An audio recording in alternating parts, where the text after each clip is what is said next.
C'est un concept novateur et dans l'air du temps. Installer des panneaux photovoltaïques sur l'eau. Plusieurs projets sont sur les rails dans la région. Le dernier en date a été lancé par la commune de Kurtzenhoes dans le Bas-Rhin. La municipalité vient de signer avec un fournisseur d'électricité pour une installation de 13 hectares sur une partie de la Gravière dont elle est propriétaire. Explication Grégory Fraise, Emmanuel Gambette. Caressée par les vents, la Gravière de Bischwiller, toujours en exploitation sur sa partie nord, mais plus de ce côté-là depuis 2 ans. Donc là, on est sur la partie sud de la Gravière et c'est ici qu'on va donc installer 13,5 hectares de panneaux photovoltaïques. Près de 42 000 panneaux occupant environ 10% de la surface totale du plan d'eau. Une centrale solaire flottante à 25 millions d'euros, construite par Iberdrola, géant espagnol de la fourniture d'électricité.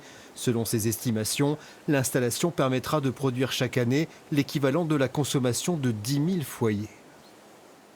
L'idée donc c'est d'installer des panneaux sur des flotteurs. On va utiliser une technologie de panneaux bifacial qui va utiliser la réverbération du soleil sur l'eau et qui va permettre de récupérer donc cette énergie et de la transformer en électricité également.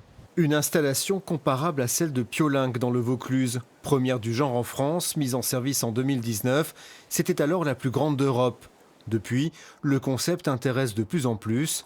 Avec ce projet, la commune de Kurtzenhoes, propriétaire de cette partie de la Gravière, espère récolter chaque année l'équivalent de 20% de ses recettes. On n'a aucune activité économique et aujourd'hui, donc, on a du patrimoine, je dirais, historique à rénover. Donc, à côté de la mairie, un beau corps de ferme qu'on a envie de restaurer, qui était voué à la démolition.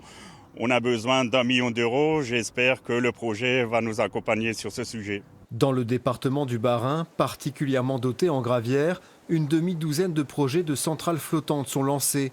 Il faut du temps avant de les voir se concrétiser, ne serait-ce qu'à cause des études sur l'impact environnemental de ces installations.